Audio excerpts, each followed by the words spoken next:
प्रभु यीशु मसीह के नाम से आप सबको जय मसीह की। हम देखते हैं यूट्यूब में आए दिन लोग ये कहते हैं कि भाई ये जो है ये पंथ है, यानी एक कल्ट है, और वो कल्ट है, ये कल्ट है, वो कल्ट है, यानी ये पंथ है, वो पंथ है। आई थिंक पंथ ही होता है हिंदी में, कल्ट का मतलब। सब लोग बताते तो हैं कि ये कल्ट है, वो कल्ट है, लेकिन कल्ट का असली मतलब क्या होता है वो कोई नहीं सिखाता। मैं ये नहीं बोल रहा हूँ कि मैं आपको सिखा रहा हूँ तो मैं महान हूँ, नहीं। मैं बस ये कह रहा हूँ कि कुछ कमियाँ सिखाने में मैंने देखी हैं, क्योंकि तो इसलिए मैंने सोचा कि क्यों ना मैं ही सिखा दूँ। ओके। और अभी आप एक खुशखबरी ये भी है कि आपका भाई ग्रेजुएट हो चुका है। अभी कुछ दिन पहले मेरा ग्रेजुएशन था और मैं बहुत बीमार भी था, तो इसीलिए वीडियो बनाने में थोड़ा लेट हो गया। और देखिए एक और ग्रेजुएशन का सर्टिफिकेट। खैर सर्टिफिकेट इतना इम्पोर्टेंट नहीं है, ये बस मैंने खुशी से लगाया है कि हाँ मैं ग्रेजुएट, जो मैंने मेहनत किया प्रभु में कुछ तो रंग लेके आया ना। खैर ये सब बातें, सर्टिफिकेट इम्पोर्टेंट नहीं है, इसको मैं निकाल के फेंक भी दूँ, लेकिन मैंने बस इसीलिए लगाया कि मैंने जो मेहनत, जो परिश्रम प्रभु में किया है उसका सबूत है। इतना इम्पोर्टेंट नहीं है सर्टिफिकेट, लेकिन मैंने क्यों लगाया कि थोड़ा देखने में भी अच्छा लगेगा, इसीलिए ना लगाया। खैर छोड़ो।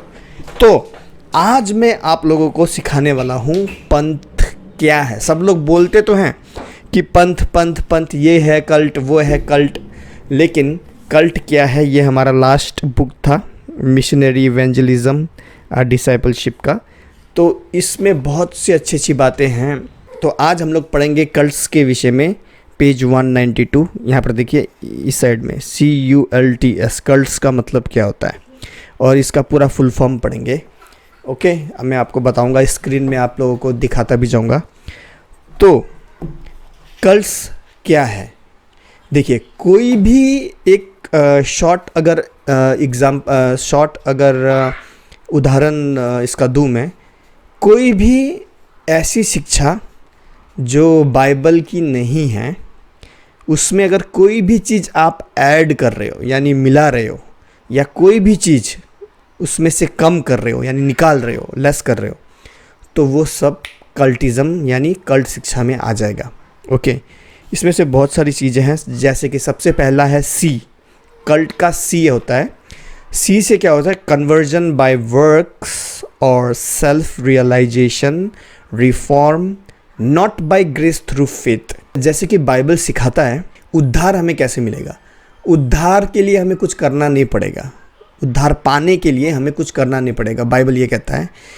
कुछ समय पहले तक मैं भी ये मानता था कि उद्धार के लिए हमें कुछ काम करना पड़ेगा, कुछ अच्छा काम करो तभी हाँ कि ये उद्धार इसको मिलेगा, ऐसा मुझे भी लगता था, जो कि गलत है। लेकिन ऐसा नहीं है। उद्धार के लिए हमें कुछ भी करने का ज़रूरत नहीं है। उद्धार के लिए, उद्धार फ्री है, परमेश्वर का अनुग्रह है, ग्रेस है, उद्धार फ्री है। लेकिन आपको केवल करना क्या पड़ेगा, आपको फेथ, आपको विश्वास करना पड़ेगा, तब आपको क्या मिलेगा, उद्धार मिलेगा। आपको केवल यीशु पे विश्वास करना है, उद्धार फ्री है। ओके, प्रभु का अनुग्रह से, बाय गॉड्स ग्रेस। लेकिन बहुत से ऐसे कल्ट सिखाते हैं कि नहीं, यहाँ तक कि क्रिश्चियनिटी में भी बहुत से ऐसे कल्ट यानी पंथ ऐसे सिखाते हैं कि आपको उद्धार के लिए बहुत कुछ करना पड़ेगा। सबसे पहले आपको बपतिस्मा लेना पड़ेगा, तभी आपका उद्धार होगा। दूसरा चीज़ सिखाते हैं कि आपको कुछ अच्छा काम करना पड़ेगा, जैसे किसी गरीब को डोनेशन देना पड़ेगा, तभी आपका उद्धार होगा, जो कि बाइबल का शिक्षा से अलग है, बाइबल की शिक्षा में नहीं है। तो ये लोग ऐड कर रहे हैं, तो ये आते हैं कल्टिज़म में, कल्ट में आते हैं, पंथों में आते हैं। यहाँ तक कि विश्वासी भी, कई ऐसे चर्च हैं जो गलत शिक्षा ये सिखाते हैं कि उद्धार के लिए आपको कुछ ना कुछ करना पड़ेगा, अच्छा काम करना बहुत ज़रूरी है। देखिए बहुत सिंपल है, अगर आप अच्छा काम करके स्वर्ग जा सकते हैं, आप खुद एक इंसान अगर अच्छा काम करके स्वर्ग चले जाता है, तब तो फिर यीशु को आने का इस पृथ्वी में ज़रूरत ही नहीं था ना। आप अच्छा काम करो, स्वर्ग चले जाओ। और अगर अच्छा काम करके आप स्वर्ग जा सकते हैं, तब तो अमीर लोग सबसे ज़्यादा स्वर्ग जाएंगे। वो जितना अपना ज़िंदगी भर पाप करेंगे, जब मरने वाले होंगे, बुढ़े होके मरने वाले होंगे, तब क्या करेंगे, कोई अच्छा काम कर देंगे, किसी को डोनेशन दे देंगे 1 लाख रुपए, चलो मरने से पहले, तब तो स्वर्ग चले गए। जिंदगी भर बुरा काम किया लेकिन मरने से पहले उन्होंने 1 लाख रुपए किसी गरीब को डोनेशन दिया, तब तो वो स्वर्ग चले जाएंगे। तब क्या होगा आप जानते हैं? एक व्यक्ति जो पूरा जीवन अच्छा जीवन जिया, पवित्र जीवन जिया, और एक व्यक्ति जो पूरा जीवन बुरा जीवन जिया पूरा, लेकिन मरने से पहले एक अच्छा काम कर दिया, तब तो बेचारा ये व्यक्ति जो पूरा जीवन अच्छा जीवन जिया, पवित्र जीवन जिया, इसमें और इसमें तो कुछ भिन्नता नहीं रही। इसका जो मेहनत है, जो इसने मेहनत किया प्रभु में एक अच्छा जीवन, पवित्र जीवन जीने के लिए, वो तो व्यर्थ हो गया, है ना। इस व्यक्ति ने पूरा जीवन गंदा काम किया, गलत काम किया, पाप काम किया, मर्डर किया, रेप किया, लेकिन मरने से पहले 1 लाख रुपए डोनेशन देके बराबर हो गया ना इसका। तो फिर तब तो कोई भिन्नता नहीं रही। तब तो भाई अमीर लोग सबसे पहले स्वर्ग जाएंगे, और जो गरीब लोग है बेचारा, वो तो डोनेशन किसी गरीब को अच्छा काम तो नहीं कर पाएंगे ना। अच्छा काम करने के लिए तो ये होना पड़ेगा ना। तब तो भाई गरीब लोग नरक जाएंगे। यहाँ तक कि कुछ विश्वासी भी, कुछ चर्च, कुछ कल्ट्स ऐसा मानते हैं अच्छा काम करोगे तभी आप स्वर्ग जाओगे। नहीं, जो हिंदू लोग हैं और हम हैं, हम में तो क्या डिफरेंस रहा फिर? कोई भिन्नता नहीं है। हम भी वही कर रहे हैं जो वो लोग कर रहे हैं, अपने कर्मों पे विश्वास कर रहे हैं। और अगर एक विश्वासी होके अगर आप अपने कर्मों पे विश्वास करते हैं, तब तो यीशु मसीह का स्वर्ग से नीचे आने का कोई ज़रूरत नहीं था। आप अच्छा काम, पूरा जीवन गलत काम करो, फिर एक अच्छा काम कर दो मरने से पहले, स्वर्ग चले जाओ। सिंपल। लेकिन ये गलत शिक्षा है।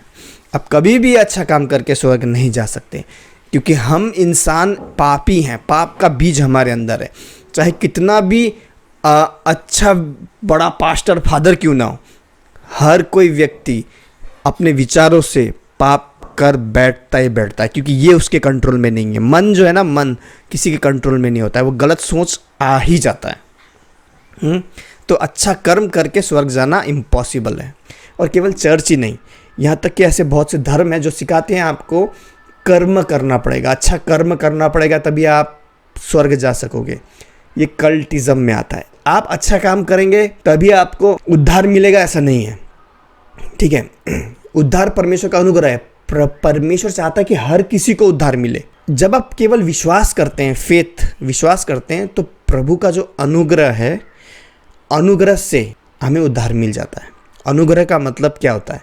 अनुग्रह और दया में क्या डिफरेंस है? ये भी दो अलग चीज़ है। अनुग्रह का मतलब है कि हम किसी भी चीज़ का हम अगर लायक नहीं हैं, लेकिन फिर भी प्रभु हमें दे रहा है, तो वो उसे अनुग्रह कहते हैं। और दया का मतलब हमने जो पाप किया उसका दंड भोगने के हम लायक हैं, लेकिन प्रभु दया दिखाता है, हमें क्षमा करता है। तो अनुग्रह और दया दो अलग चीज़ें हैं। मैं ये अनुग्रह और दया के विषय में बहुत कंफ्यूज था कुछ समय के लिए। अनुग्रह सब लोग बोलते हैं, लेकिन अनुग्रह का मतलब है क्या, कोई नहीं समझाता। लेकिन अनुग्रह का मतलब, मैं फिर से एक बार बोलता हूँ, अनुग्रह का मतलब है कि किसी चीज़, कोई भी चीज़ पाने का, हम कोई भी चीज़ नहीं, मैं इसमें ऐड करता हूँ कि उद्धार पाने के हम लायक नहीं हैं। हमने इतने पाप किए हैं, आप हो, मैं हूँ, हमने इतने पाप किए कि हम उद्धार पाने के लायक बिल्कुल नहीं हैं। लेकिन फिर भी ये प्रभु का अनुग्रह है कि वो हमें अनुग्रह मतलब उद्धार देना चाहता है, सबको देना चाहता है। और क्षमा का मतलब होता है कि हमने जो पाप किया उस पाप का दंड भोगने के हम लायक हैं। देखिए, अनुग्रह में हम लायक नहीं थे, दया में हम क्या है कि हम दंड भोगने के लायक हैं। तो दोनों चीज़ आपको समझना होगा। लेकिन प्रभु दया दिखाता है और हमें दंड नहीं देता। तो ये दोनों चीज़ भी जानने का बहुत ही ज़रूरत है। तो अभी बहुत से ऐसे पंथ, यहाँ तक कि क्रिश्चियन बोलते हैं, जो अपने आप को ये सिखाते हैं कि उद्धार पाने के लिए आपको कुछ ना कुछ करना पड़ेगा, अच्छा काम करना पड़ेगा, डोनेशन करना पड़ेगा, आपको रोज़ प्रार्थना करना पड़ेगा, तभी आपका उद्धार मिलेगा। या तो अभी आपको क्या करना पड़ेगा कि आपको बपतिस्मा लेना पड़ेगा, तभी उद्धार मिलेगा। अगर ऐसा है तो फिर भाई जो चोर यीशु मसीह के साथ में मरा, उसने तो बपतिस्मा नहीं लिया था, लेकिन फिर भी उसने क्या किया था? उसने केवल विश्वास किया था, क्योंकि विश्वास के द्वारा अनुग्रह ही से तुम्हारा उद्धार हुआ है। बाइबल का वचन, तो उस चोर ने केवल विश्वास किया था, लेकिन उसको खुद से कुछ काम नहीं करना पड़ा उस चोर को तब कि उसको उद्धार मिले। उसने विश्वास किया, फिर उसको उद्धार मिला। तो कल्ट्स सी में ये आता है कि कन्वर्जन बाय वर्क्स और self realization, reform not by grace through faith. तो यही सिखाते हैं कल्ट्स के कुछ ना कुछ उद्धार के लिए आपको काम करना पड़ेगा। देखिए, कल्ट्स का केवल सी सिखाने में 10 मिनट चला गया। देखो, तो बहुत समय जाता है जब हम बाइबल कॉलेज करते हैं या बाइबल क्लास करते हैं। तो अभी वैसे समय बहुत चला गया है। अगले वीडियो में हम यू के बारे में देखेंगे। CULTS पूरा धीरे धीरे कवर करूँगा मैं। ये पार्ट 1 है इस वीडियो का। पार्ट 2 पता नहीं कितने पार्ट लगेंगे, लेकिन जितने भी लगेंगे मैं कवर करूँगा।